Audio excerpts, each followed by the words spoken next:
हाय दोस्तों, I hope कि आप लोग अच्छे होंगे। आज हम पढ़ेंगे भाषा, बोली, लिपि और व्याकरण। पाठ 1 पढ़ेंगे बढ़िया ट्रिक के साथ। भाषा भाषा किसे कहते हैं? भाषा क्या है?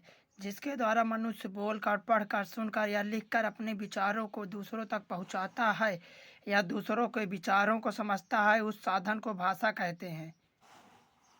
भाषा के कितने भेद हैं? भाषा के 3 भेद हैं, या भाषा के 3 प्रकार के होते हैं: मौखिक भाषा, लिखित भाषा और सांकेतिक भाषा। मौखिक भाषा किसे कहते हैं? मौखिक भाषा क्या है? जब किसी भाषा को पढ़कर समझा जाता है तो उसे मौखिक भाषा कहते हैं। जब हम अखबार पढ़ते हैं या किसी कविता को पढ़ते हैं, कहानी को पढ़ते हैं, तो उसमें मौखिक भाषा का प्रयोग होता है। लिखित भाषा, जब किसी भाषा को लिख कर समझा जाता है तो उसे लिखित भाषा कहते हैं। जैसे उपन्यास लिखने में, कविता लिखने में, राइटिंग लिखने में, सुलेख लिखने में, इसमें लिखित भाषा का प्रयोग होता है। सांकेतिक भाषा, जब किसी भाषा को संकेतों या इशारों द्वारा समझा जाता है तो उसे सांकेतिक भाषा कहते हैं। जैसे इसमें जानवरों द्वारा ज़्यादा सांकेतिक भाषा का उपयोग किया जाता है। जब किसी को इशारों द्वारा बुलाया जाता है तो उसे सांकेतिक भाषा कहते हैं।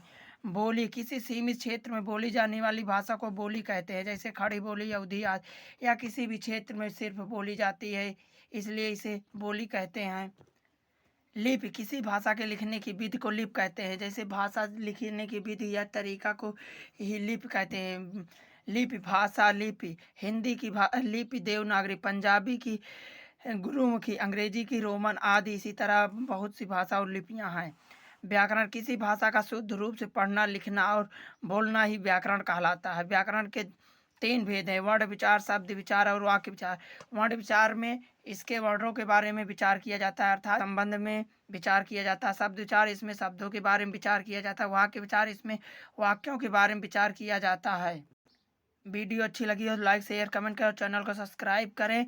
अंग्रेजी की लिपि कमेंट में बताएं।